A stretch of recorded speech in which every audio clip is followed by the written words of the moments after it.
I don't have a microphone, so if at any point people are not able to hear us up here, just wave and we'll certainly try to use our louder voices. So I'd like to call the 9th regular meeting of the Board of Directors of SAD 52 to order, and if Anthony could lead us in the pledge.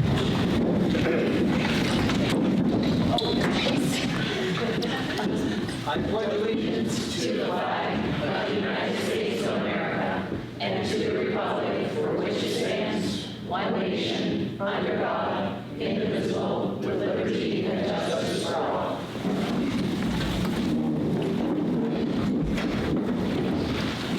So our first order of business would be to act on the minutes of January 19th.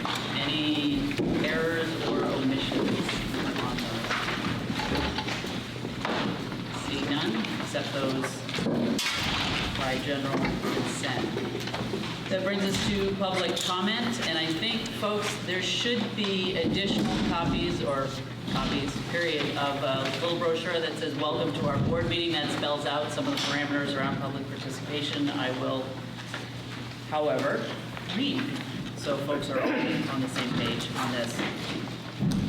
The board will designate a portion of its agenda as an opportunity for public participation. During the time allotted for public participation, members of the public may speak on any subject directly related to the operations of the schools, except for personal matters or complaints concerning specific employees or students, which shall be addressed through established policies and procedures. Members of the public may address the board within the guidelines provided in this policy. The chair shall be responsible for maintaining proper order and compliance with these guidelines. The following guidelines shall apply to public participation at board meetings. Citizens and employees of the school unit are welcome to participate as provided in this policy. Others may be recognized to speak at the chair's discretion. Individual employees and/or employee groups will not be permitted to discuss matters for which complaint or grievance procedures are provided. The chair may limit the time allotted for comments on a particular topic, as well as the time each individual may speak, and that's at 3 minutes currently. In the event of a sizable audience, the chair may require persons interested in speaking to sign up so that they may be called on in a fair and efficient manner. During the time set aside for public participation, the chair will be responsible for recognizing all speakers, who must identify themselves as they begin talking. Speakers are not permitted to share gossip, make defamatory comments, or use abusive or vulgar language. All speakers are to address the chair and direct questions or comments to particular board members and the superintendent only with approval of the chair. Requests for information or concerns that require further research may be referred to the superintendent to be addressed at a later time. Members of the board and the superintendent may ask questions of any person who addresses the board, but are expected to refrain from arguing or debating issues. Questions must be addressed through the chair. No complaints or allegations will be allowed at board meetings concerning any person employed by the school system or against particular students. Personal matters or complaints concerning student or staff issues will not be considered in a public meeting, but will be referred through established policies and procedures. In order to make efficient use of meeting time, the board discourages duplication or repetition of comments to the board.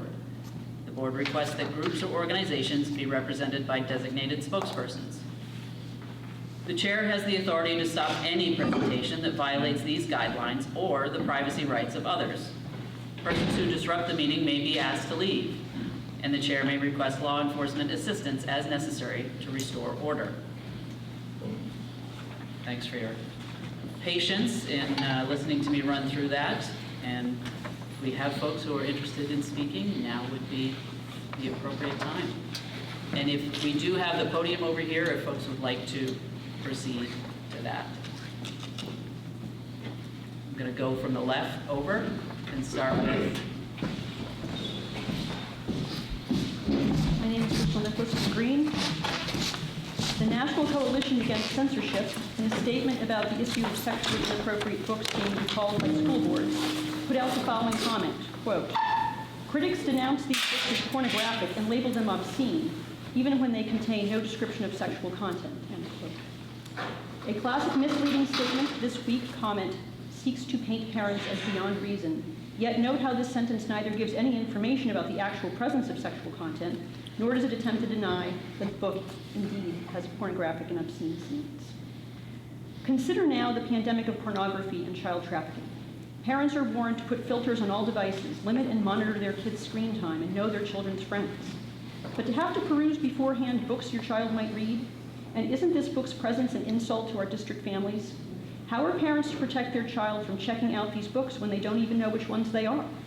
Parents who come forward are silenced or scolded. They cannot say aloud the words written within, nor show the pictures.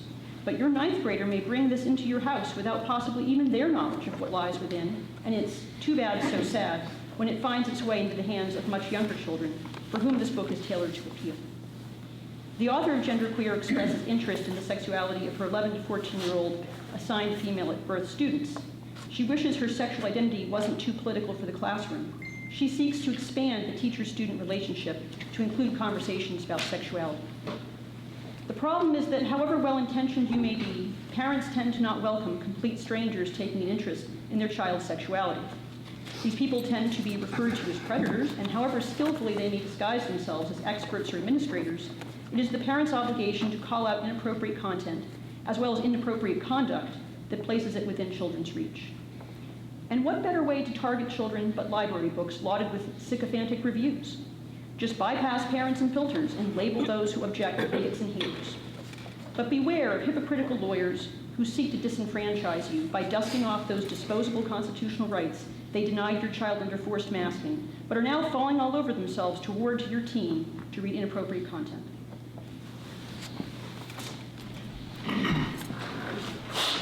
We have other folks. Yes. Judith Lashman. I appreciate the opportunity to share with the board why, after participating in the review process, I concluded that we should keep genderqueer in the LAHS library. In reaching this conclusion, I've done my best to approach my decision objectively. I had a very open and productive conversation with Tara Levesque about her concerns surrounding the book, and I understand and appreciate those concerns. We were able to listen to each other and hear each other's point of view.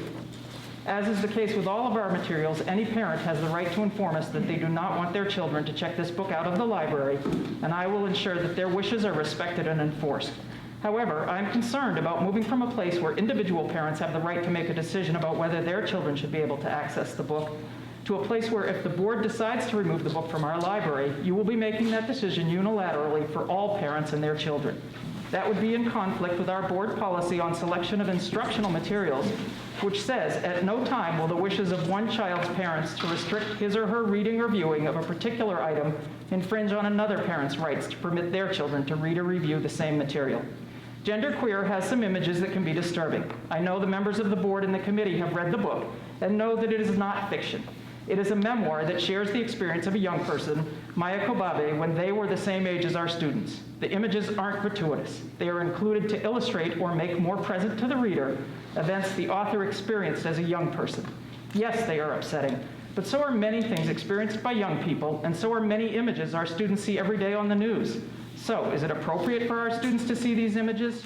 Some students are prepared to handle complicated images and concepts earlier than others, but in general, high school is the age which students develop the capacity to think about and process text and graphics in a broader context.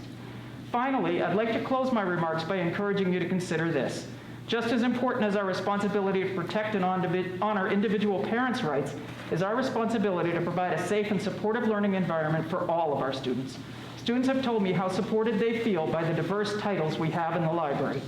Books like Genderqueer allow students not only to see themselves, but others in the world they share. I have had students who did not identify as LGBTQIA also read Genderqueer and tell me how much they gained from it. They learned to understand and appreciate someone who is different from their own identity.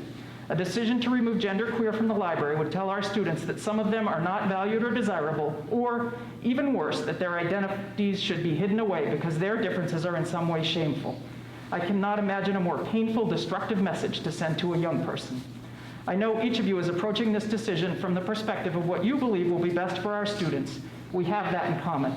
I firmly believe that what is best for all of our students is to keep Genderqueer in our library and send a message that we value all of them and want them to learn in an environment that encourages them to value each other and celebrate both their differences and their similarities.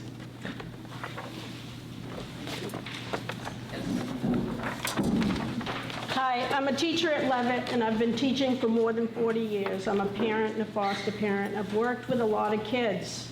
I'm here because I've been watching people here target our most vulnerable population of students over and over, and I'm really hoping that it'll stop. It's harmful, even dangerous to our students. Whether you are the ones saying the words or the ones behind the scenes feeding the information, you're harming our students. We need to love and serve all of our students, not stigmatize them for who they are. These kids are just trying to be happy in their own bodies. They're trying to be okay in a world that mistreats them.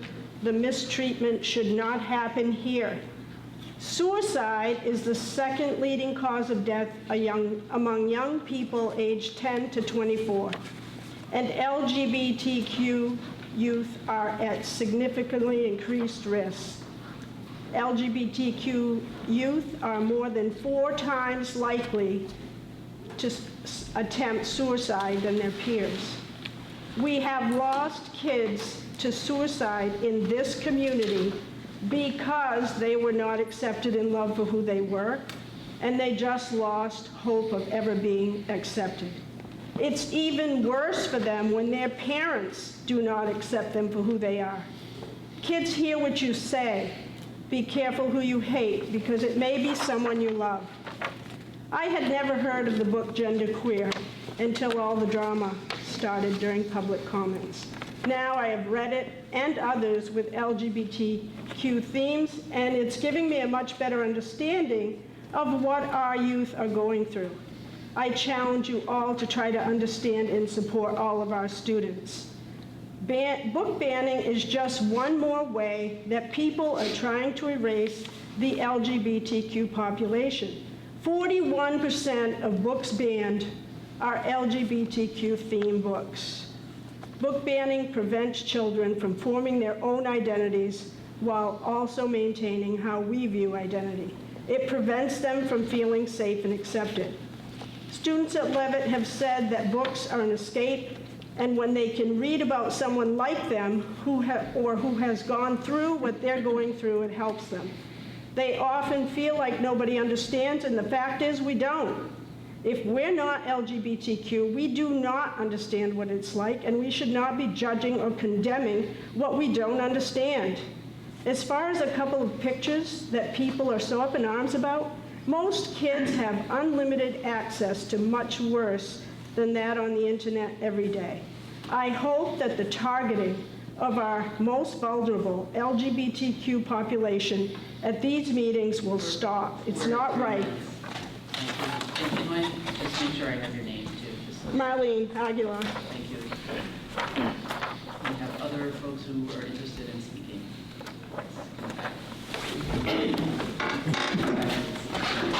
I'm here tonight I'm Jim Fodder, a teacher at Turner Primary School. I'm here tonight to encourage you to support keeping the book Genderqueer in our library. One of the first things teachers learn is the importance of students seeing themselves represented in the books available to them. As an educational community, we cannot allow censorship of books and materials based on the opinions of a few in order to limit a feeling of inclusivity. I have heard lots of comments by a few members of this community and find it interesting that we are talking about a book and all that is being referred to are some illustrations. I feel we need to look beyond that and at the message within the book. The author has shared with the reader the process taken to not only discover who they are, but to accept who they are. This is a process that many in the LGBTQ plus community go through. That may be hard for those of you who have not experienced that and don't understand it, but I would hope if you read the book, you might begin to realize the impact experiencing this world has on young people in what is not always a safe environment. The author has shared a truly personal journey to allow others to see the process as it was experienced. It allows others experiencing similar thoughts to see they are not alone, it can be a long process, and they may evolve from one form of themselves to another. This is one person's true experience in becoming the person they are. For people that do not have the at-home support through the process, books such as these are vital to self-acceptance and realizing they are valuable just the way they are. Unfortunately, too many young adults experience physical attacks at home or find themselves thrown out of their homes when they try to be open about what they're feeling with their families. So to say these topics should be handled by a family puts them at serious risk.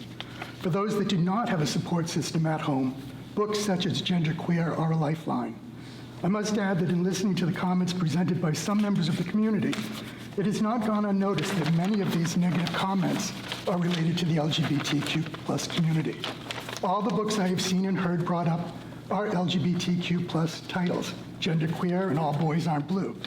Both memoirs are written by authors from this community. Tying in with this is also all the negative comments about pronouns and their use. This also targets the LGBTQ+ community specifically. This is a national trend by a minority of people in this country, and I hope MSAD 52 will stand up to them and continue to make our schools one of inclusivity. Thank you. We have one people on the left-hand side, and there's a gentleman on the back. My name's Adam Blake, and I live in Green. I'm not a public speaker, and I prefer to be home with my family right now, but I had to come. I have 5 kids attending school in this district, and I can't sit on the sidelines while moral corruption threatens to consume our education system. Today, I was made aware of this meeting agenda when I read a news story on Facebook. The fate of this controversial book is being decided with a vote. I read the book in question, and I can't figure out how this even ever came to a vote. I'm assuming everybody that's voting has read it. Disregard completely all references to sexual orientation in this book is adult in nature, to say the least. I decided to do a little experiment today on the media page on Facebook, where I learned about tonight's agenda. I took 3 screenshots directly from the book and posted them to the comments on that page. Within 30 seconds, my Facebook account has been locked and restricted for 30 days. Those 3 pages go against Facebook standards. Now, to put things in perspective, none of my kids have a Facebook account because of the vile content the social media site allows. Yet Facebook will not allow snapshots from this book to be displayed on its platform. This book needs to be removed immediately. If a parent wants their kids to read this material, it is available to them outside of our schools.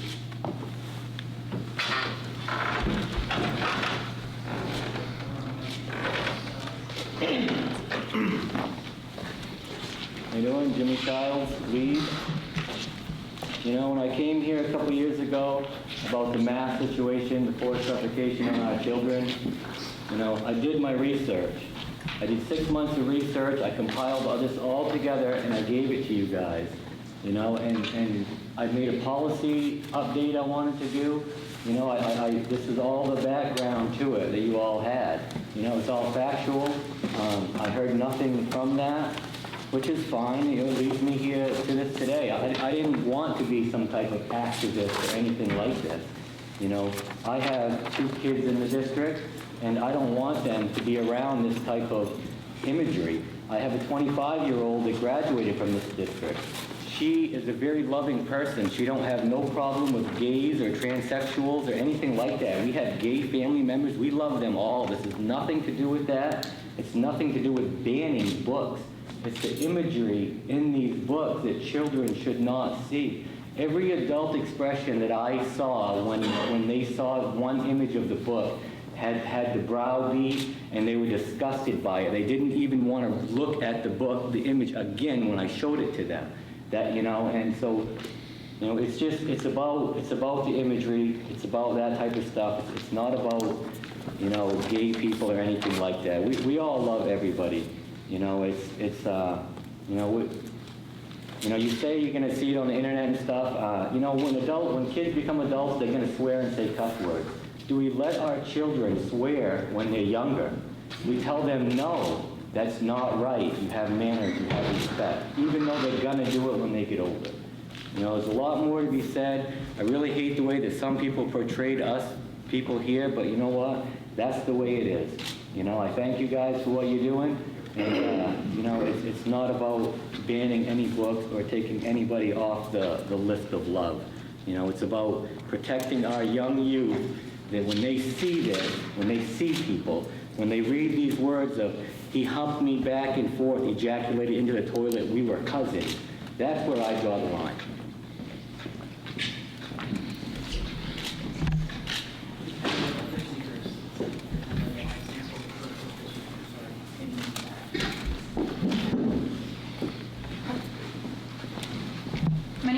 Madison. My son graduated from Leavitt a couple years ago. My daughter is a senior, and I've been teaching biology at Leavitt for 17 years.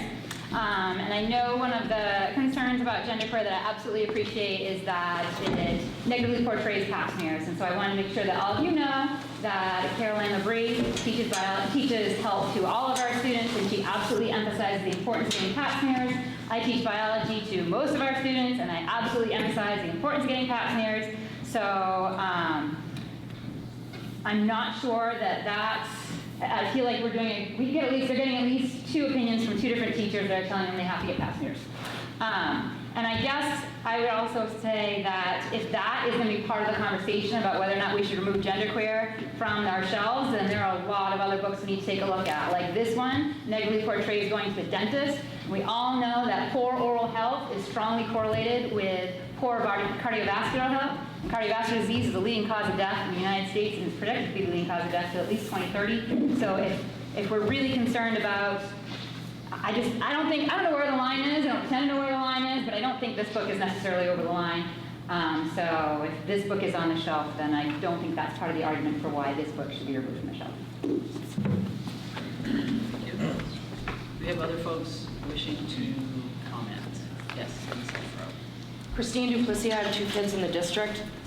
As a concerned parent, I just have to ask, at what point do graphic descriptions of sexual relations become inappropriate for this age group?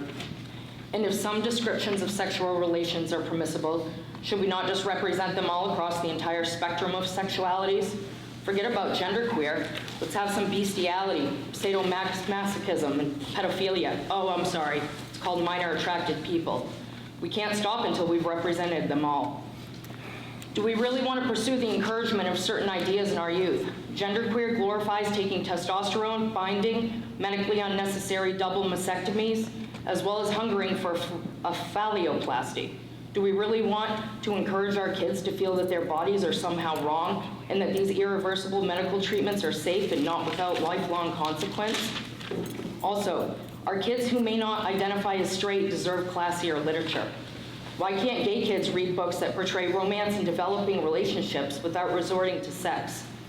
That we are told that these sexually explicit books are always identified with LGBTQ kids as an insult, as if members of that community were two-dimensional and there was nothing else that interested them. It is not that these ideas should be suppressed, but it should be recognized that they are appropriate for more mature audiences than high school students. No one wants to ban this book. Anyone, including kids, can read it at almost any public library. So if this information is not being suppressed, but being removed due to an error of judgment, the argument about constitutional rights is without premise. Please vote to remove this inappropriate book. Thank you. Do we have other folks that would like to comment? In the middle of the- Yes. I apologize for pointing. My name is Elizabeth Rothy, and I am here on behalf of my sister, who has written a statement and asked me to read it. My name is Kat Rothy. I am writing to you today as a fellow parent and former student at MSAD 52. I graduated from Leavitt in the class of 2008. One of my biggest passions was playing soccer. I was a varsity goalie in my junior and senior year and went on to play at USM for 4 years, where I earned my degree in social work. Softball, Nordic skiing, and percussion were also a big part of my time at Leavitt, and overall I had a really great high school experience. However, I carried around a dark secret throughout my high school career, and no, it wasn't that I was gay, it was that my sexuality was not accepted at home. I was out to my friends who were wonderful and supportive, but I had nothing else, no other resources to rely on, and in my eyes it was just me who was feeling this way. I was isolated and at odds with all of my other peers. What I would have given to have had something, anything, to make me not feel so alone. I slipped into a depression that lasted years. I played sports because I loved them, but also to avoid going home at the end of the day. I had known I was gay since the 7th grade. The idea of liking girls wasn't introduced to me by someone else or a TV show or a book. I just knew. There is no agenda in the LGBTQ community other than that we want the right to exist and to do so without judgment and scrutiny. In the eyes of those who introduced this vote, I'm sure you are trying to say it's about protecting kids.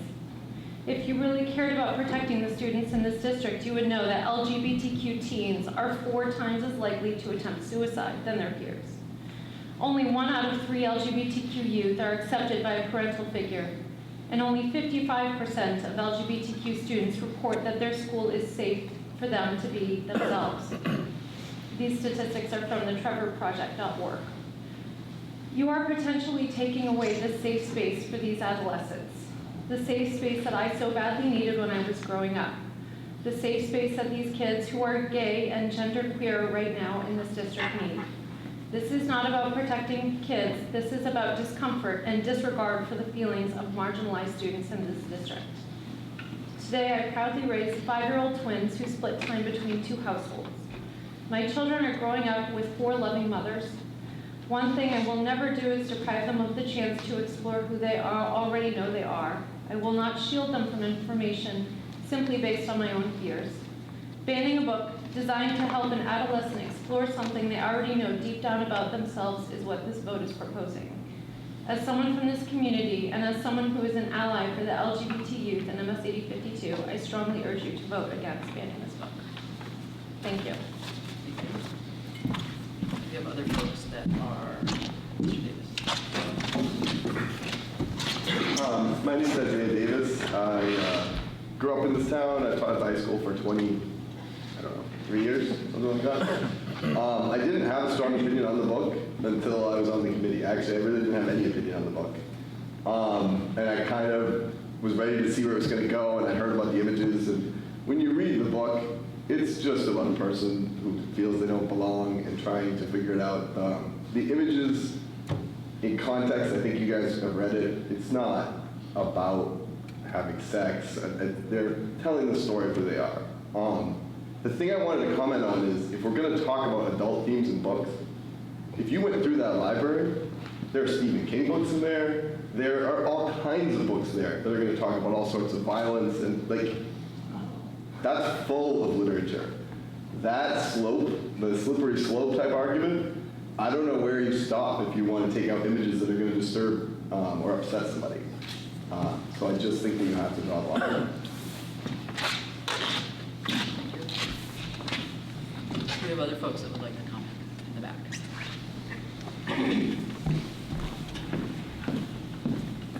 My name is Susan Shaw. I'm a resident of Turner, a business owner, a mother of 2 Levitt graduates, and I previously taught Title I reading intervention at Green Central School for 11 years.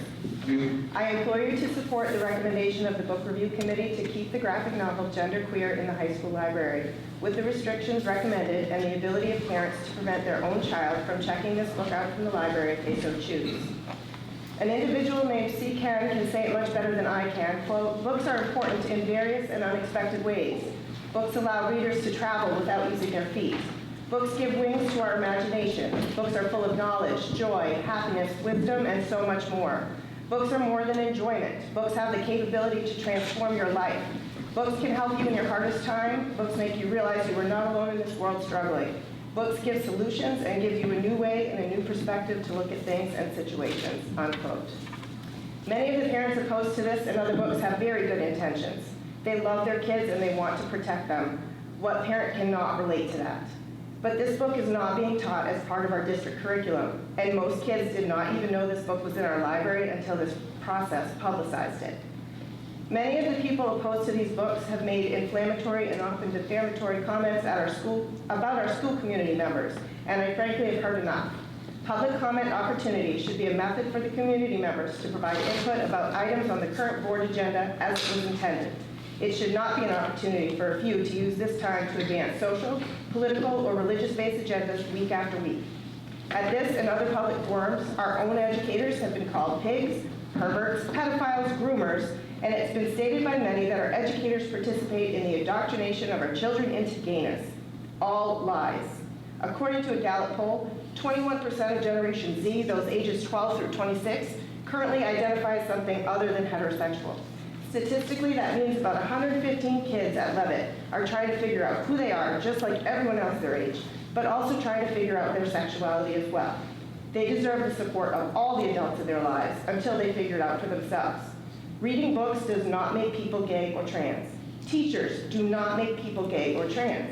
And kids do not start trying to figure out their sexuality only once they turn 18. Support our students, especially those that lack safe support in their homes. Stand with our teachers and librarians. Stand with our administrators.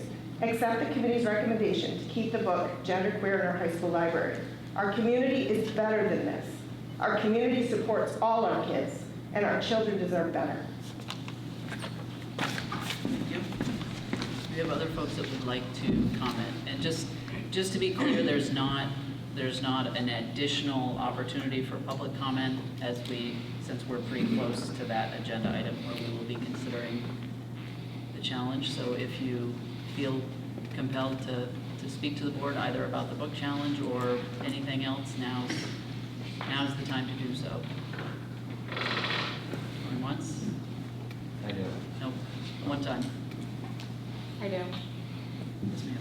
I'm Tara Levesque. I looked at some data from the 2021 MIYHS survey that we have our kids do. You say there'd be about 115 kids that really don't know what they are.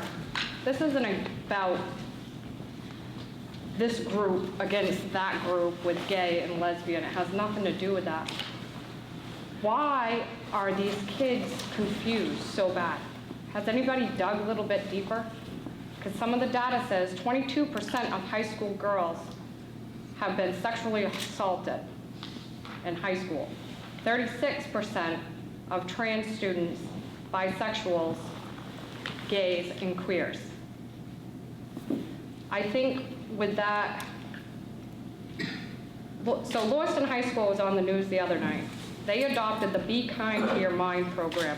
Maybe that's something that we can bring into our school system.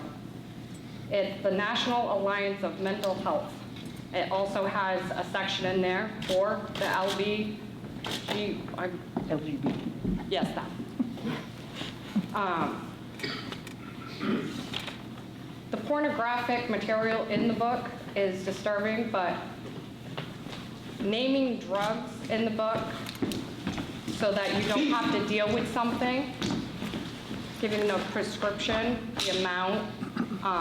I think rather than that, we should be trying to teach our kids coping skills and how to navigate through the world. It's changed so much since all of us were in school. But that's it. Thank you. Anyone else wishing to comment? If not, we will continue on our agenda to communications. So, since it's only been a week, there's only, thankfully, one resignation to report. It's Philip Preventure, who's a custodian at Levendale High School, effective February 3rd, and that is it. Thank you. Oh, the one thing, I don't know, the board did get a communication from the Maine Library Association, so I brought that just to say it out loud since it went to the full board.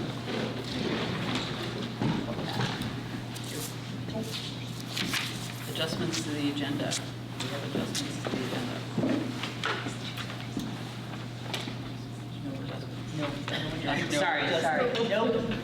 Sorry, no adjustments. Thank you. My apologies. That brings us to committee reports. Finance Committee.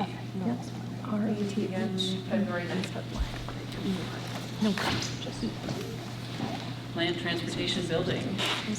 Yes, so we had another meeting this evening. Continued discussion of the wastewater treatment plant. I think we'll have more to say on that probably after our next meeting. There's unfortunately just a lot of meat on this bone that we're still chewing on before we come back with some more recommendations. But we did hear some very good progress in remediating the lead in the water around some of the different schools. Some of the fixtures that have been changed appear to be resolving that. Certain fixtures that did test positive were over limits, so we're going to continue replacing fixtures and see how far that can take us. We also are in the process of reviewing energy conservation audits.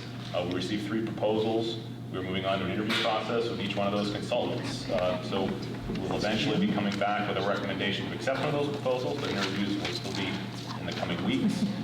And we also further discussed the advertising in schools policy, KG.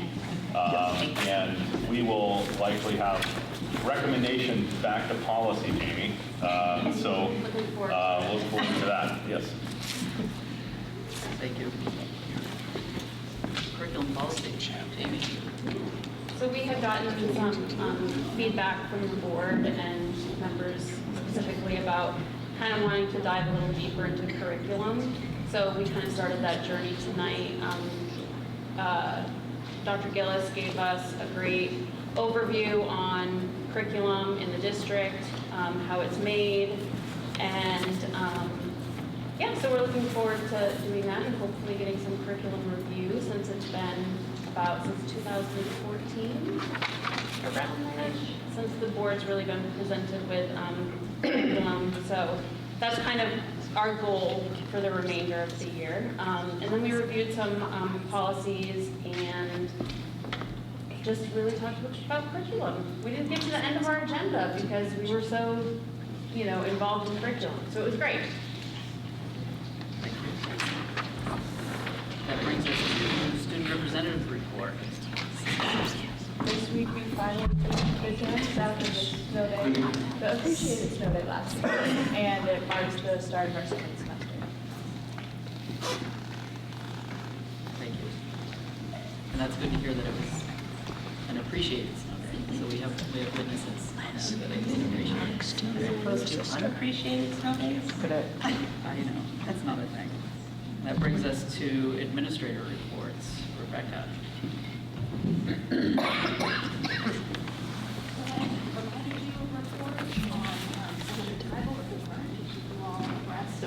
Sorry, we can't hear. Talking softly. So I provided the board with a report regarding Section 504 of the MSAD Act. Do you have any questions about that? Questions for Rebecca? No, it's really straightforward. Thank you, and thanks for the continuing updates. You're welcome. I did just mention that we did an increase in substitutes. I know a couple of board meetings ago, Doug had done a plug for green, so we have substitutes. And we're also posting all of our long-term positions that we have not been able to fill. And so with our substitutes have been coming in and servicing our students with plans, which has been absolutely wonderful to have them. So we're hoping to increase our substitutes, and it also gives us maybe a shameless plug to be able to see if they would like to be a long-term substitute or if they're interested in the positions. So we're trying to rapidly have them. Excellent. Thanks for sharing good news as well. Yeah. That brings us to adult ed report. Brian contacted me, he could not be here tonight. So we'll look forward to that one, and on another date, folks did receive a written report. So if there are any questions as a result of that, certainly send them along to either superintendent or myself. Moving on to assistant superintendent report. Teresa. Okay, so this evening I thought I would just provide a quick overview of the upcoming state assessments. We currently are in the assessment period for our ELLs. They are taking English language proficiency assessments, and that runs through March 3rd. That's done one-on-one with one of our ELL teachers. The winter session for NWEA, mathematics and reading, is open, and students in grades 1 through 8 are taking them. This is not part of our required state assessment system, but in our district, our 4 elementary schools and our middle school do administer them, as this is an additional piece of student data for teachers to use. In the spring, a required NWEA session will be given May 1st through May 26th, and that's for students in grades 3 through 8 and our second year of high school. Additionally, our students in first and second grade take this assessment as well. And then wrapping out the year is the main science assessment for students in grades 5, 8, and third year of high school, which is 11th grade.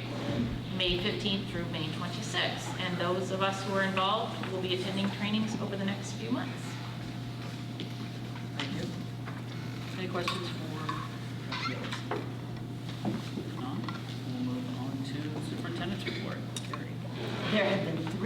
holiday since our last school board meeting, in case anyone had noticed. So I don't have a ton to report because there really hasn't been any schools. But there are a couple things. So at our Ed Leadership Team meeting, which we managed to have this week, it was on Tuesday when we had school, we talked about continuing to work on our threat assessment process and training, sending out some training materials to parents in the district that I will send out and make available, and then also making sure all of our teachers and age-appropriate students get an opportunity to learn what it is so they're aware of that and they understand that process in the school. We got updates from Dave Coburn a couple weeks ago, a new work order process that he's setting up for repairs in the buildings. We started planning March student conferences. It's a new conference for us. We haven't done one in March, is what I'm aware of, I've been told. So planning for that. And then also going over 504, which is what Rebecca gave you, and sort of what our legal requirements are, what that looks like in schools. Gabby and I have completed marathon budget sessions. We've now gone through the initial budget 3 different times to make sure that we have it as accurate as possible. Preliminary state subsidy report, the ED 279, came out yesterday, so we have a preliminary draft sense of what our subsidy will be. So we are putting together that draft budget, and we'll definitely be ready for March 3rd, but may be able to give some updates earlier than that as well. And then I was a judge at the TES Got Talent on Tuesday. Tuesday was a big day. Like, we had 2 days of school this week and a lot happened on it. TES Got Talent, 30 kids. Like 3rd, 4th, like so brave. I would not have done that at that age. I know myself. They were like singing, playing instruments. Oboe is so hard. Dancing, there were several dance acts, cheering. There was a magician, there were 2 comedian acts, like, it was really awesome. It was great. So I just wanted a huge shout out to the TES staff. There was a lot of them there, like, making it happen, running the lights, the sound. It was lights, sound, everything. Like, it was a thing. It was awesome. So, Teresa didn't come though, but that's okay. She did get her door fixed. I was trying to go by myself. It was great. Sorry. Thank you. Any questions for If not, that brings us to old business, of which we have none. So that moves us along to new business. Item 8.1 in new business is a request for an executive session for consultation with legal counsel concerning policies and duties of the board pursuant to 1 MRSA subsection 4056E. Do we have a motion for that? Crystal and Anthony? All those in favor? Unanimous. And we will move to cross off, follow superintendent manager. Great. So we are back, clearly, all of us are back. Back in open session, and 8.2 refers to board deliberation and action on book challenge committee recommendations pursuant to policy IJJ, and that's selection of education materials. Do we have a board member that would like to make a motion on this? Yes. I'd like to put forward a motion that the book Genderqueer remain accessible in the Leavitt Area High School Library and at no time should the book be required reading for any students in accordance with the School Review Committee's conclusions. Do we have a second for that? Jessica? All right, we'll have discussion on this. If board members would like to raise their hands, or we can go around the table, whatever the pleasure of the board is. Anthony? Just a point of information, please. I would like to know from the superintendent if anyone on the review committee was responsible for the book's presence in the library. Yes, the librarian would probably Does the policy for the formation of that committee have the expectation that the members of the committee will be disinterested? I'm going to pull the language just so that. I think everybody has that policy in front of them as well.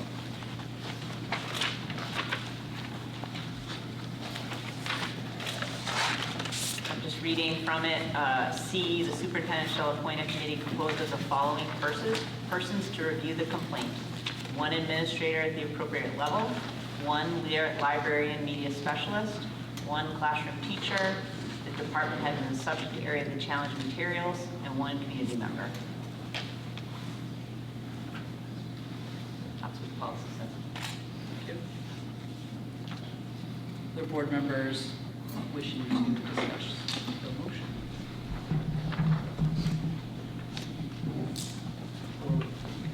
I prepared a statement because I just wanted to make sure it's touched upon. But I just wanted to make my statement. So I feel as though during times like this, when we're faced with emotionally charged issues that become contentious, it's always wise to look towards the experts for guidance. Our legal counsel, our committee, our librarians, and our high school principal and several teachers have offered their guidance. I believe it is in the best interest of our student body as a whole to heed their advice.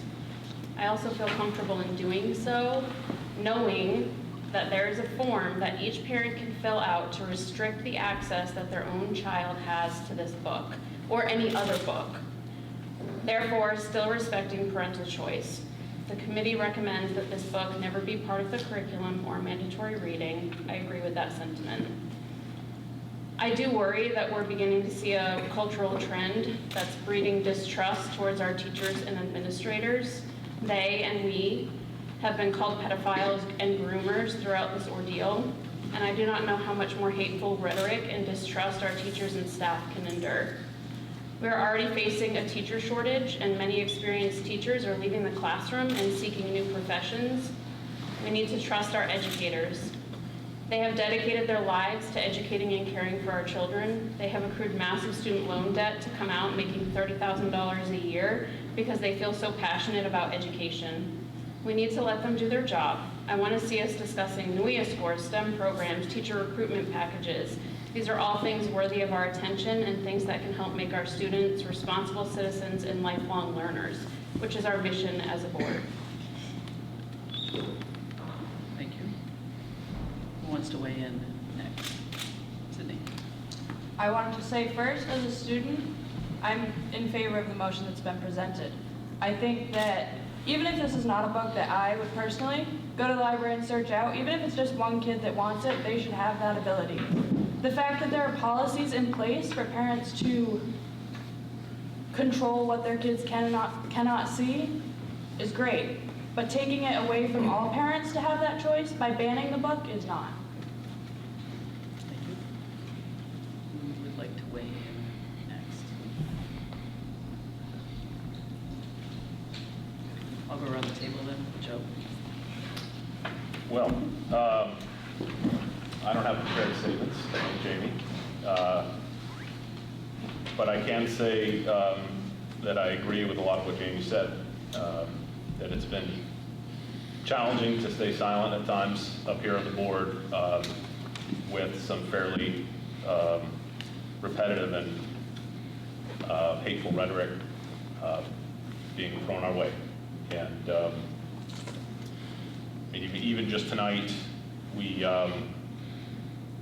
I've heard a few things that certainly I don't agree with, and I think particularly the pedophilia type of comments that somehow by allowing this book to stay, we are providing pornography to our students. I couldn't disagree with that more.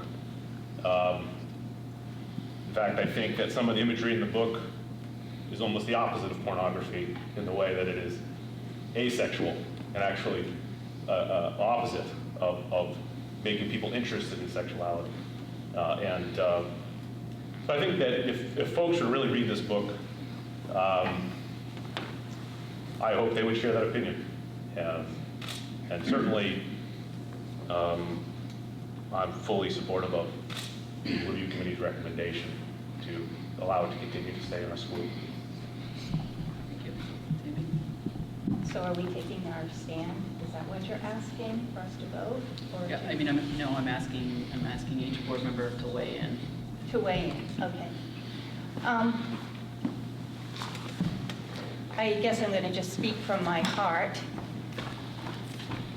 I think we're all just people doing the very best we can to put forth what we believe. And, it takes a lot of courage to write a book like this. But it also takes a lot of courage to stand on what you believe. And I think it's really important that instead of us coming here and throwing darts, that we really listen to one another and understand that this world is made of all kinds of people, and our job is to meet children exactly where they are. As an adult reading this book, it helps me to do this. However, I wouldn't offer this to my own children. I would not, as a teacher, have made this an option, okay? Because of the graphic images, and I feel that based on those things, I can't tell you how much time I've spent looking at this book. I have so much respect for our teachers. You guys do a fabulous job, and you're doing the best you can. I've been out of education for 10 years, and it is so different from what it was 10 years ago. And I have an opportunity to chat with retired teachers, and many of us are at a much different place, and I know how busy you are, so you just can't keep up with everything that's current. I couldn't.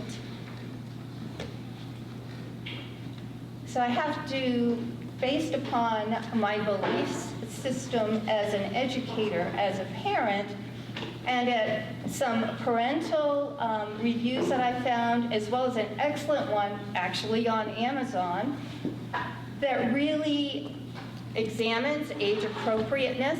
I wouldn't ban this book, but I don't believe that it's appropriate for anyone under 18 without a parental guidance. I would want to read this with my youth. I really would, and have discussions with them. I know that we can say some children don't have the guidance they need at home. That may be true, but we're here to help them, walk with them, and I know many of you know who those kids are, and you take them under your wing. But those are the reasons that, for me, and based upon what I've been able to, this has been quite a detailed search for me, and I'd be happy to talk to anybody about it. And I do respect everybody's opinion. That's the beauty of this country we live in. We do have freedom of speech, and I'm thankful for that.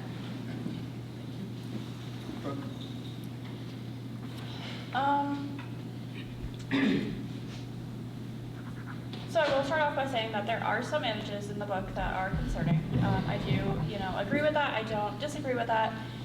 But I think what Mr. Davis and what Ms. Madison said kind of hit on the head. If we're gonna, look at this one book, are we gonna look at all of them? Because there are probably many, many, many other books that are in that library that address, maybe possibly the same exact things in this book, or, without the imagery. And I understand that the imagery is kind of the issue, but in the same sense,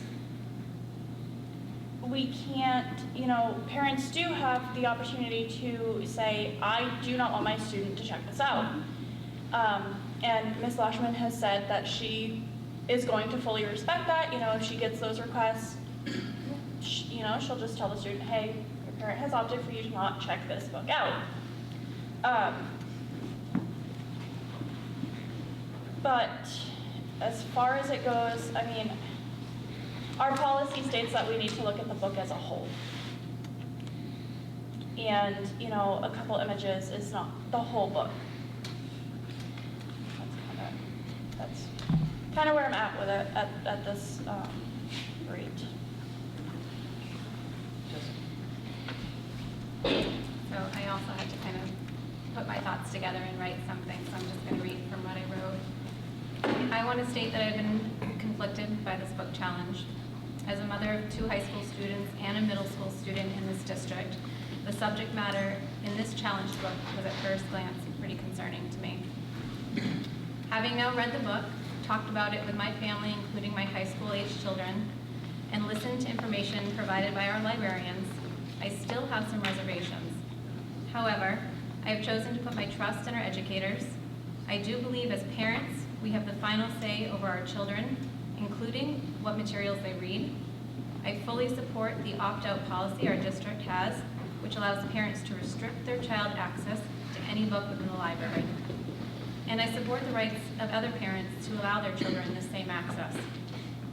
I want our students, our community, and our teaching staff to feel that they are heard and supported. I don't want a decision to be based on my personal opinion, and instead, I look to the experts in their field for guidance. I believe parents are the experts of their children, and the librarians are the experts of our literary texts.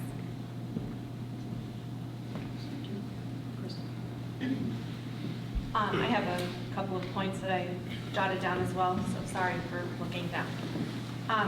First, we've already touched on, this is not a required read for any student at the high school level. You can opt out. We've gone through all that ad nauseam at this point. This book is a memoir. This is someone's truth. And if this book, which could be a resource to just one student in our district or in our high school, it could be life-changing for them.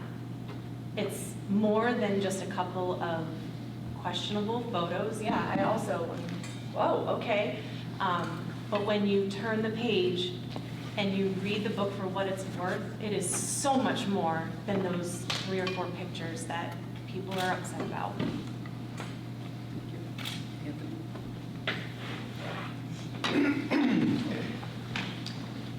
If this book were a movie, it would be rated NC-17 for sexual content, graphic sexual content. And so that people who have not seen the book know what I mean by that, it includes an image of one person's phallus inserted into the orifice of another person. It's about as explicit a picture as can be. The director of a movie confers with the producers to determine the intended audience, and the reviewers tell them what, if anything, they need to do to make it suitable for that audience and achieve the rating that they desire. In this case, they would have been told to cut or reshoot a few scenes. The editor and publisher and author of this book ultimately determined that they think that this material presented is completely appropriate for a juvenile audience. It pains me that the purchase of this book was an affirmation of obviously bad decisions. This book would not have been any less effective in being a memoir of somebody's trying process of dealing with their sexuality. And by a more sound business decision, a more responsible one, to tell the artist and author to dig deep into her well of creativity, to come up with an alternate way to portray that scene that was not patently just so sexually graphic, is just a shame. One of our colleagues at our last meeting described how these images making their way out into the community, being shared at this meeting, or that meeting, was done to great ill effect. And I could not agree more. Thank you.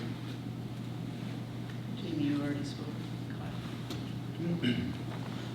So I read the book, and I flagged a lot of little pictures in there that I thought was very inappropriate, and it was troubling.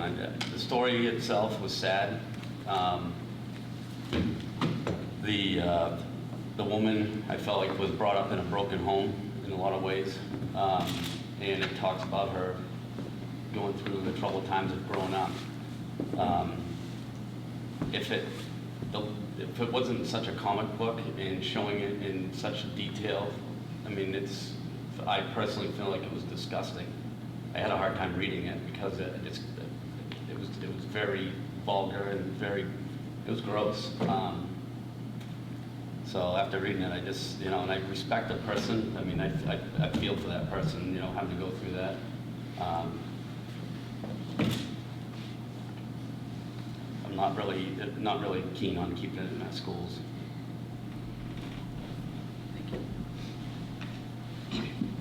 So I also decided to write something down, which of course meant that I had to wear glasses because my arms are only so long. So I hopefully am now able to read this. So thanks to Ms. Levesque for utilizing the process set forth in policy IJJ and taking kind of an orderly sort of means of addressing your concerns about a particular book, and requesting that the book be withdrawn from the library and/or instructional programs, also that the book not be assigned to any students. The book Genderqueer is most assuredly thought-provoking, reviewing the awkwardness of adolescence from Maya Kobab's perspective. When we look at our policy IJJ, descriptor E, in this selection of educational material, seeks to foster respect and appreciation for cultural diversity and varied opinions. Descriptor F seeks to stimulate growth in factual knowledge, literary appreciation, aesthetic values, ethical standards, and critical analyses. Certainly, appreciation of those varied opinions and critical analyses of information presented are skills we can all relate to. The First Amendment to the Constitution of the United States protects the right of students and staff to receive information and ideas. The American Library Association describes the school library serving as a voluntary access point to information and ideas. MSAD 52 Board Policy IJJ indicates specifically that the Board of Directors recognizes that the final authority as to what materials an individual student will be exposed to rests with that student's parents or guardians. Thank you to Superintendent Med and district librarians for responding to concerns by ensuring that additional steps on top of existing policy and practice help parents continue to ensure that they are easily able to exercise that authority. Policy IJJ also states, however, at no time will the wishes of one child's parents to restrict his or her reading or viewing of a particular item infringe on other parents' rights to permit their children to read or view the same material. I appreciate the work trained and credentialed educators do every day at MSAD 52, and outside of MSAD 52 as well, that goes without saying, and the work of the committee and board in reviewing this challenge of educational material, educational media, is specifically what the policy is described as. I agree with both the conclusion and the parameters set forth in the review committee's report, that it not be required reading for any course, and that it remains available in the Leavitt Area High School Library. Is there additional desire for comments by board members?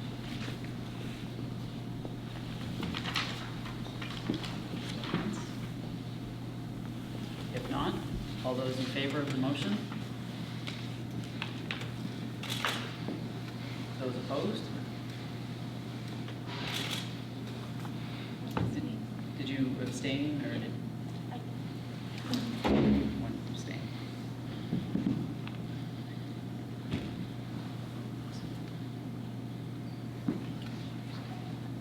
Can we have hands? Do you need hands again?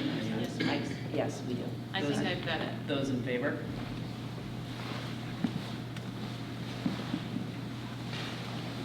Those opposed? And one abstain.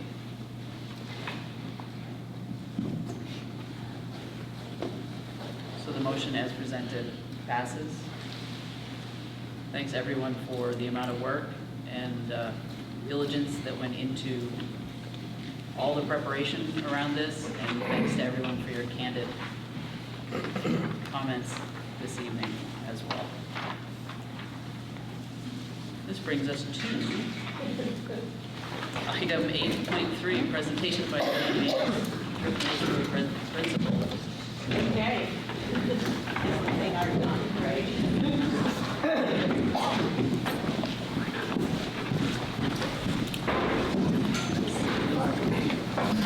Is this going to be up behind like yeah, it worked before. I have confidence. Well, it's waking up too, so.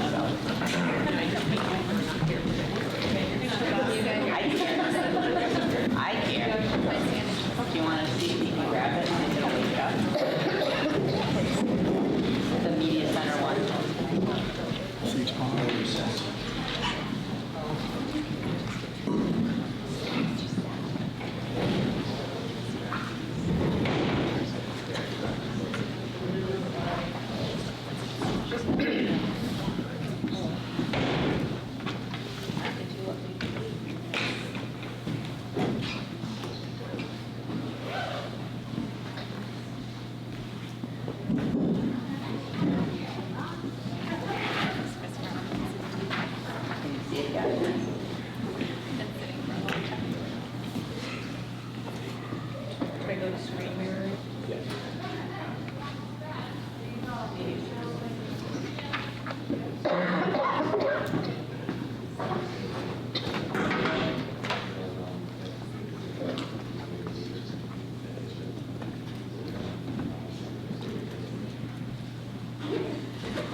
Showing the screen mirror and all like that. Oh, wait.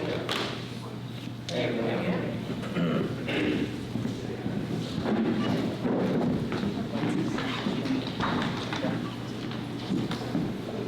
Yes, there should be.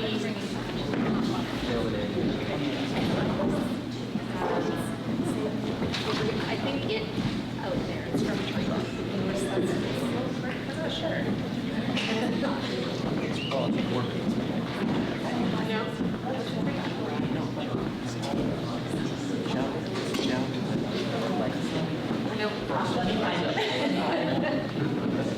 So Evan, I think the ones, I thought they were here. Yeah, there should be one right around that corner.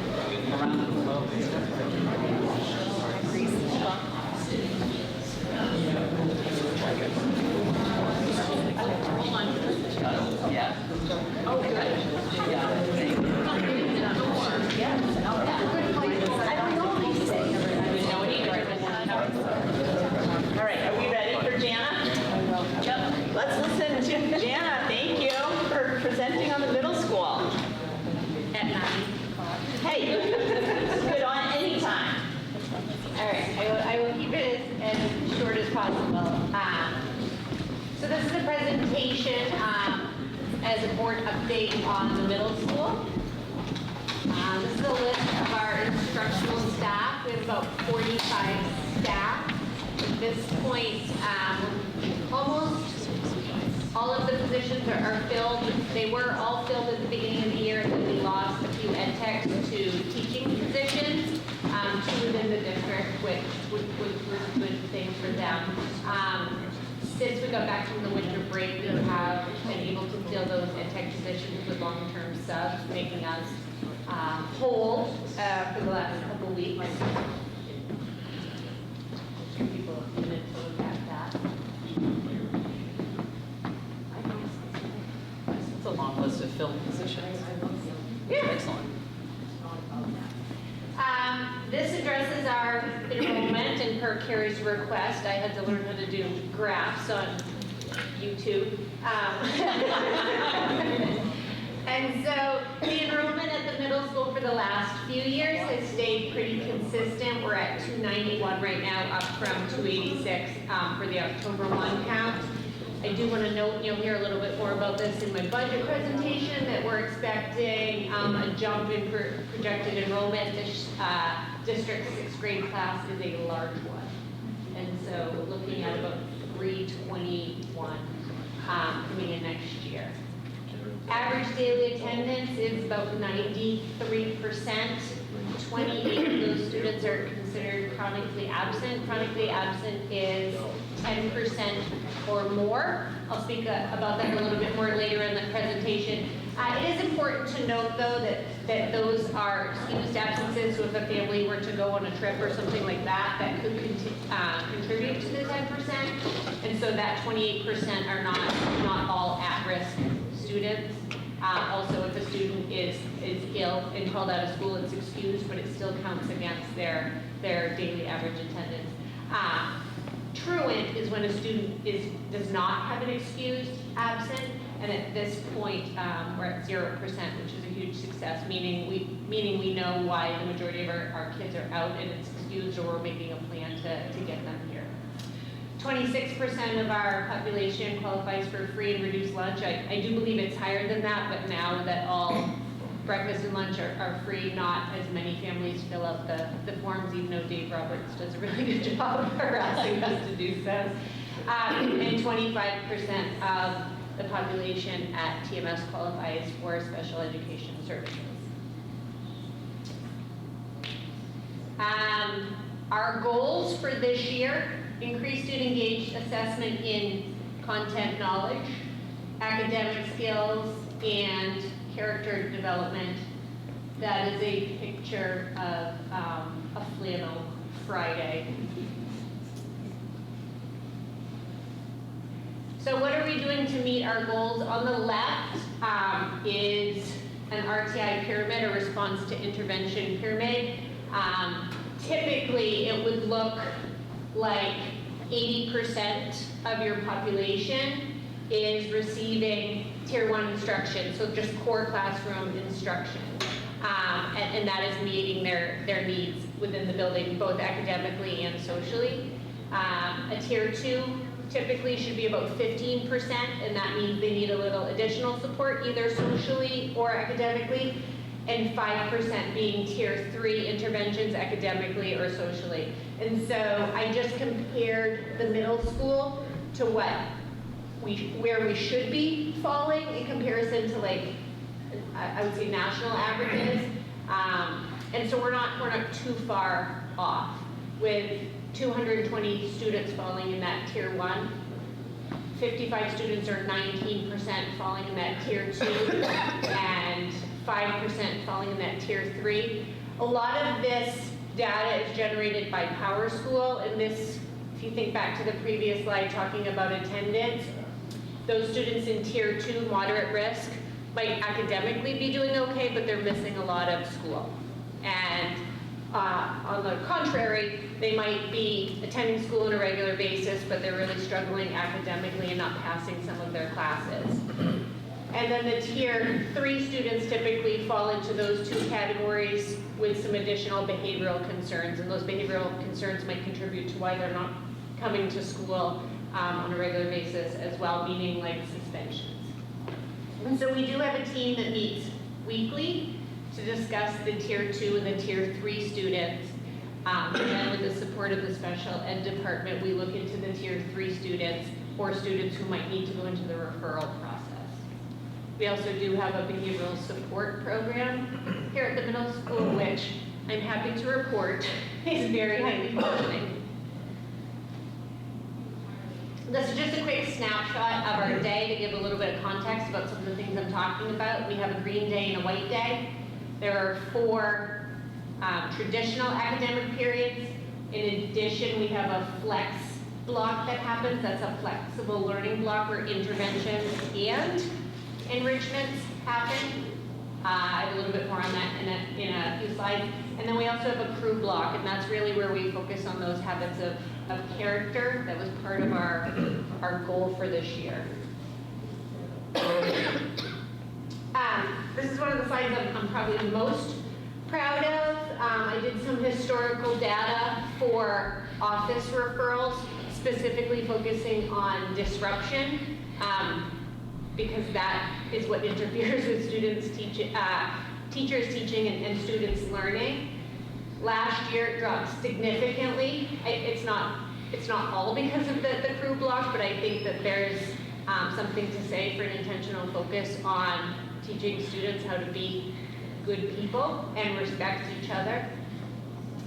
We also repurposed our learning lab, which is a classroom that doesn't have a set roster, but it's a staff member who can receive students either class period by class period or for the day if the student needs an alternative place to work.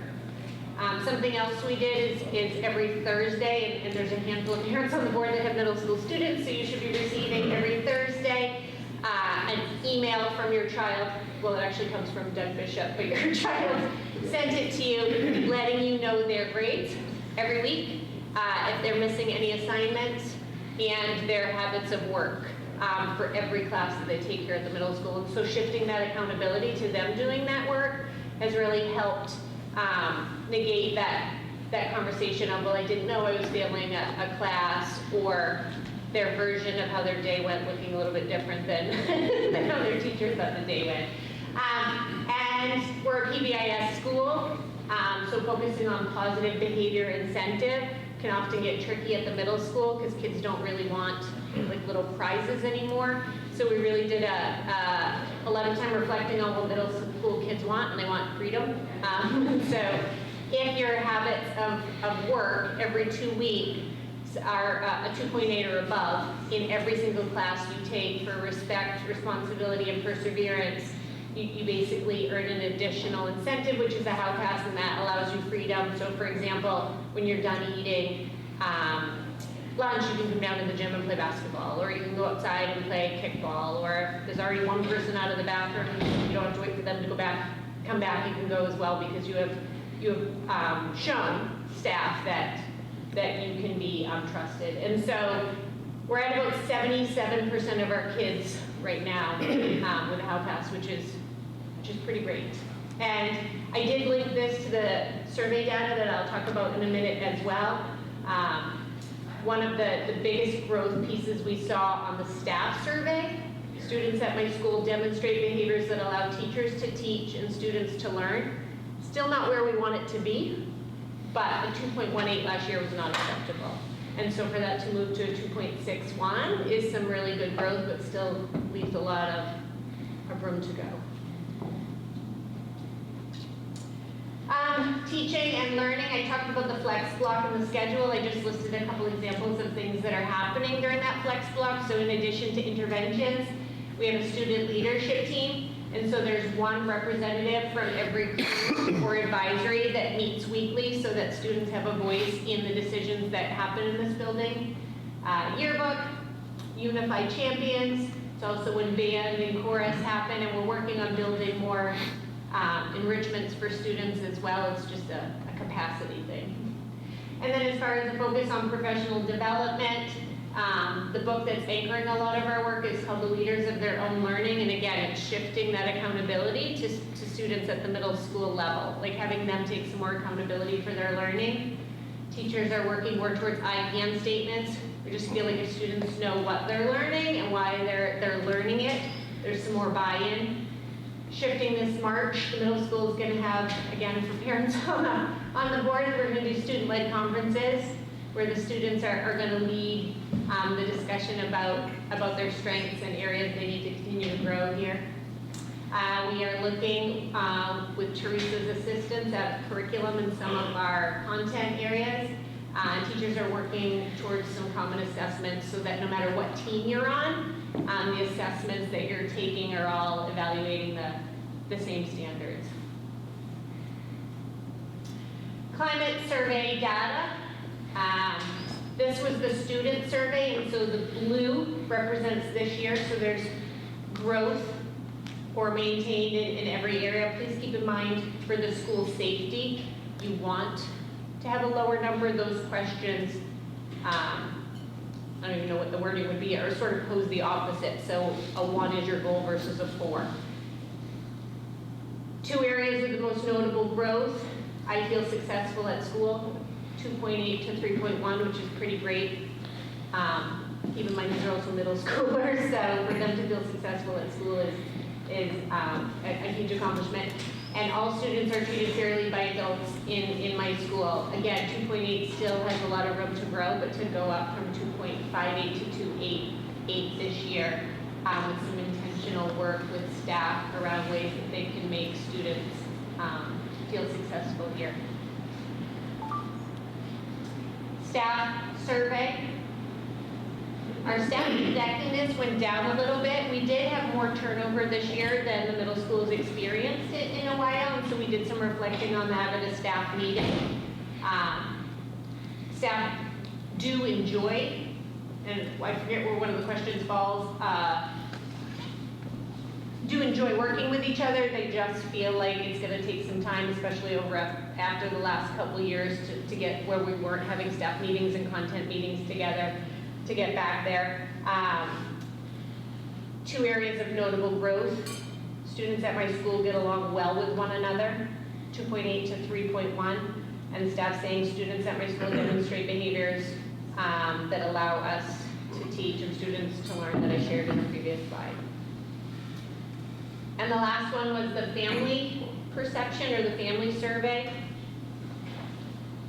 And again, the blue is representing growth, and so with some intentionality, all of those went up as well, with the 2 areas for most notable growth.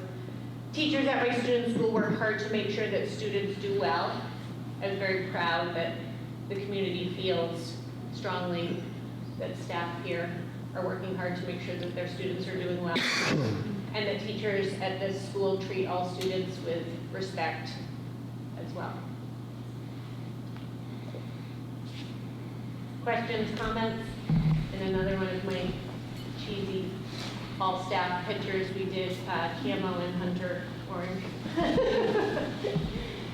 Yes? I was just curious, so the last 2 slides, the safety scores went up instead of down? And So, yes, that's a really good point. Not The student survey is the only one that has the questions inverse, and why they would do that to middle school students. They're like the least likely to be able to catch on to that. No, so on the family survey and the staff survey, the questions trend, you want to be as close to 4 as possible. Any other questions? Thank you. Thank you. Lots of positive points in there. And I can certainly look forward to the student-led conference.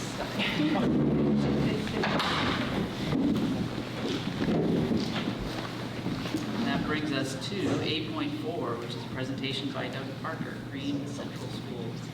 How do I get up? It's gonna be behind you again. It's gonna be. Yeah, sorry.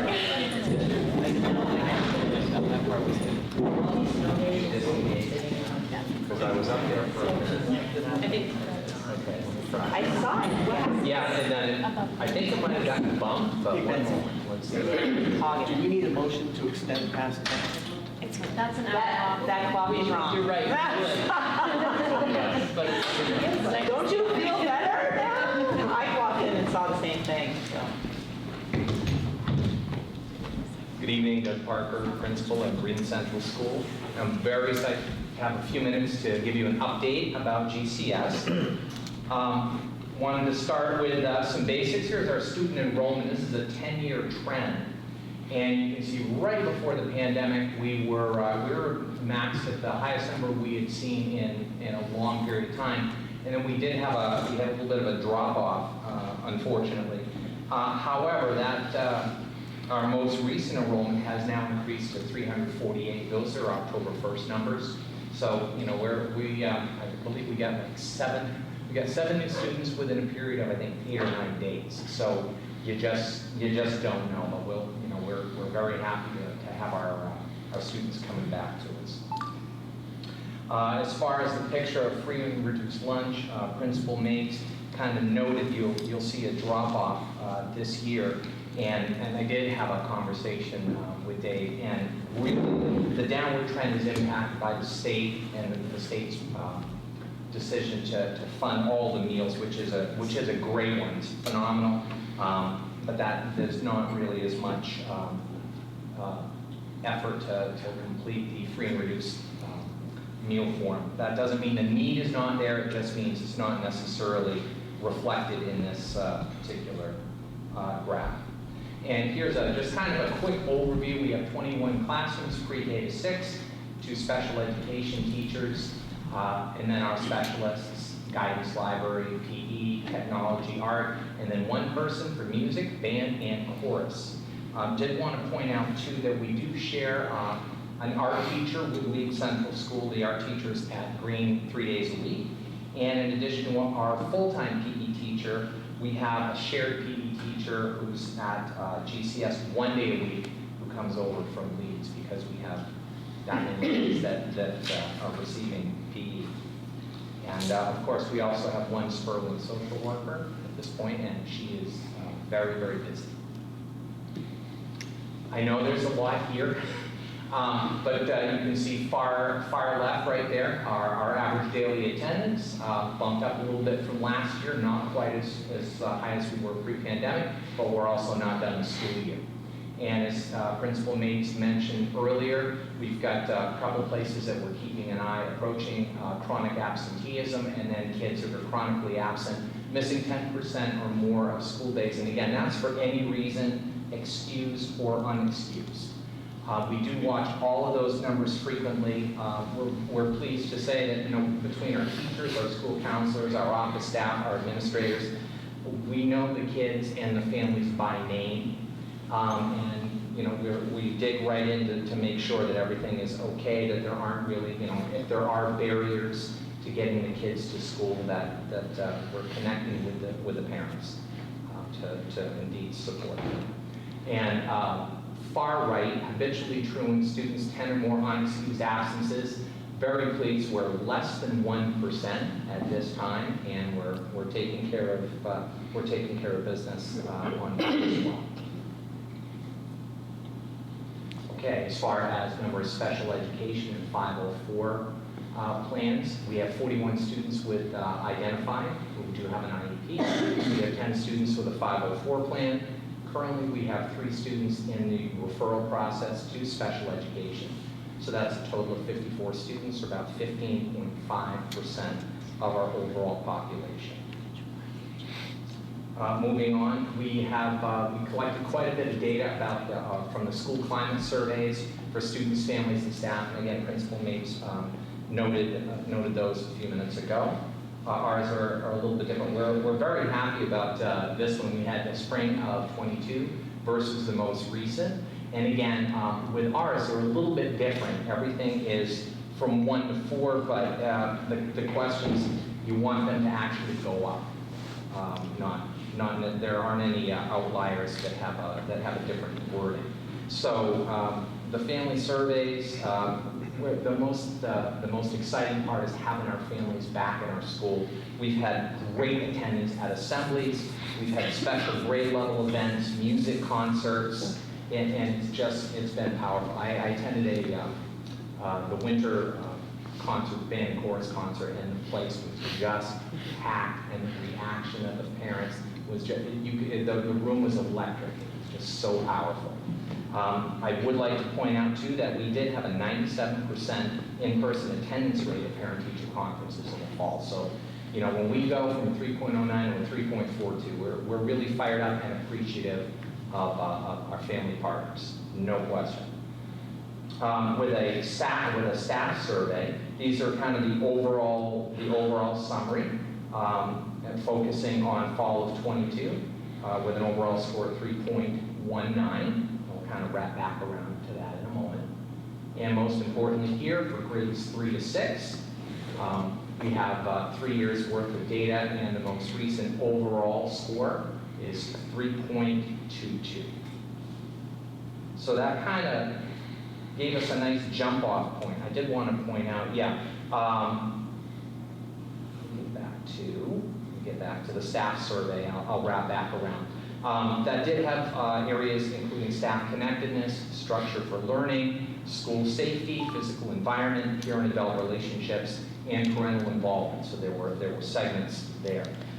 With the student survey, it's essentially 11 questions about basics of school, learning, relationships with adults and peers, and again, we're pleased that there's an overall upward trend. We did dig in a little bit, and one of our goals is increasing an environment of respect and rapport in classrooms to cultivate a community of respect, and students should feel valued, safe, and comfortable taking intellectual risks. So 2 places that we're working on in this goal. Teachers treat me with respect. 3.54 is solid, but we're shooting for 3.9 by the end of this year. And then students treat each other well. 2.71 is where we ended last year, and we're shooting for 3.5 by the end of this year. Most recently, though, we did already do the survey in the late fall, early winter, and the first question is currently at 3.59, so we had an eke of growth there. And the next one is eked up from 2.71 to 2.73, so we still have some direction to go, but we're moving through undaunted. Okay, and as far as strategies we're using to kind of achieve that goal, we use a lot of behavioral data in our Swiss database, and that's presented at several meetings each month. At a staff meeting, we have a universal team and our advanced tier or tier 2 team. That information is shared among those teams as well as our leadership team. We look for areas of opportunity and improvement. As an example, we were able to run some reports. We found that recess at a particular grade level was a little bit rough, so we were able to respond by explicit reteaching and also adjusted staffing levels, and that did have a positive impact. So again, this year we're specifically targeting new and renewed PBIS practices, including our Golden Gators, which are our acknowledgement mechanism, and then our check-in, check-out, which is our tier 2 for kiddos that require a little bit more support. We're rebooting our assemblies, and again, those are a mainstay at Green Central. Acknowledgement of demonstrated themes like perseverance, leadership, empathy, etc. Those are done on a monthly basis, and my favorite part, the way we handle it, is we invite the parents of the kids who are going to be the recipients, but the kids have no idea. So we hide the parents in the front vestibule, get all the kids in the gym, and then they show up, and some of them, it's great to watch their face kind of making a connection, like, why are you here? Oh, you know, that, and it's absolutely fantastic. And the kids, it's a really supportive environment. Another place that we're working on for the first time is utilization of student ambassadors. For us, student voice is really, really important. And so we've got a group of dedicated 5th and 6th graders who are get kind of our brain trust, if you will, and they're helping us foster ideas, create new opportunities, giving us some feedback. And that's been very successful so far, and we're continuing that work. We're currently in the process of taking ideas from throughout the building and then executing those with small ambassador committees. As far as school climate goal for staff, we want to increase the effectiveness of academic, behavioral, and social emotional instructional strategies by engaging in professional collaboration opportunities. We're going to be measuring that. There's a section of the staff school climate survey, about 6 questions around school connectedness. We're shooting to go from a 3.22 to a 3.80 by the end of this school year. We're already at a 3.35, and we want to continue to move in that positive direction. Some of the goals that we're working, the strategies to achieve that goal, we're restructuring our monthly PLC meetings with a tighter process. Great opportunities, we're using protocols and then connections around buildings, around the building rather, with colleagues during those professional development opportunities. We're fully utilizing our instructional coach, who up to this point in the year has worked with 27 separate educators in various types of cycles since the beginning of the school year. We're reviewing our student data, particularly NWEAs and some Swiss data to help drive our decisions. And then my favorite one, the older students mentoring academic and behavioral interventions with younger students. For anybody that's never been into Green Central School, geographically, it's a really interesting building because it's hallways perpendicular to more hallways. And there would be times that, for example, 2nd graders or 2nd grade staff might not even see kinder or 1st grade because they're in a completely separate part of the building. 6th grade, you can see the pre-K wing or the primary wing through a window, but to get there is quite a feat. So there's been some deliberate connections. These are my 2 favorite slides, by the way. So there have been some deliberate connections between, say, for example, in this case, some of our kinder students and some of our 6th graders. And so not only are the kids mentoring, but the teachers themselves. I've got a 6th grade teacher working with a kinder teacher right now, and they're doing some deliberate planning and learning about specific strategies used in one another's classrooms, and it's going really, really nicely. I just said that. And as far as engaging students in learning is yet another goal for us. This is a lofty goal. We decided at least 75% of GCS students will meet either their grade level benchmark or projected growth goal as measured by the NWEA. Full disclosure, in the spring, 46.9 met their growth goal and 48.4 met their reading benchmark. So again, it is lofty, but we're giving it everything we've got. Did want to point out, interestingly, that the Teachers College running record, our overall school was 86.5 that met their benchmark at the end of last year. So we're thrilled about that. We're going to continue here. Time for NWEA analyses. They have a variety of new reports that can support differentiation, depth of planning. We had to get really creative. In some situations, we have learners with interesting profiles, and we've actually moved kiddos into different classrooms in different grade levels, just to make sure that they're accessing the best instruction for them. We're working with our intervention team and implementing new intervention resources and research-based materials, and then of course continuing with walkthroughs and observations to document learning goals both for individual teachers and our building as a whole. Any questions? Well, that was a lot. I just wanted to say I applaud your lofty goal in reading. Thank I you. think that's awesome. Thank you. Thank you. Thank you, everybody.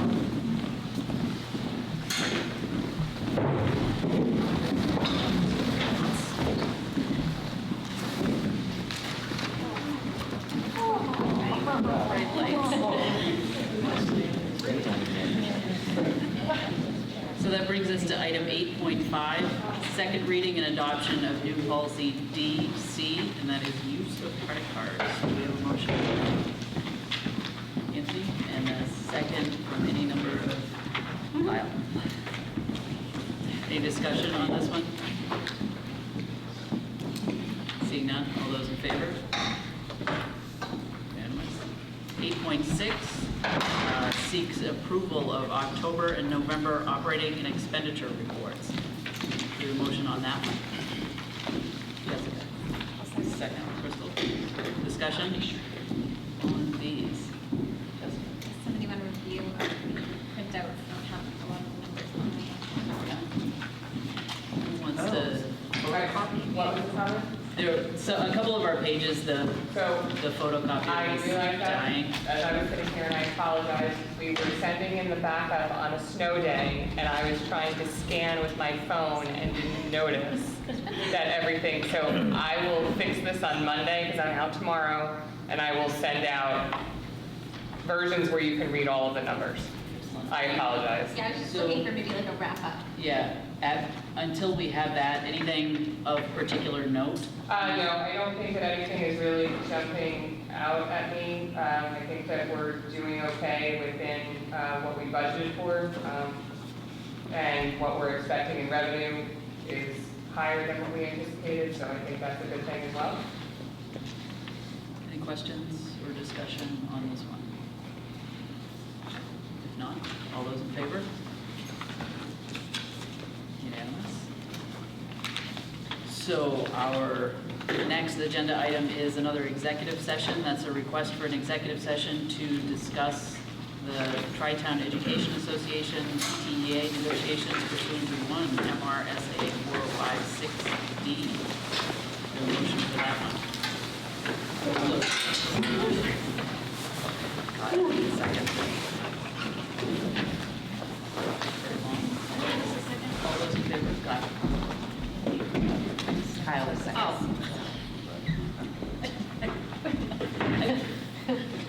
Oh, that was all in favor, yes? Yes. Thank you.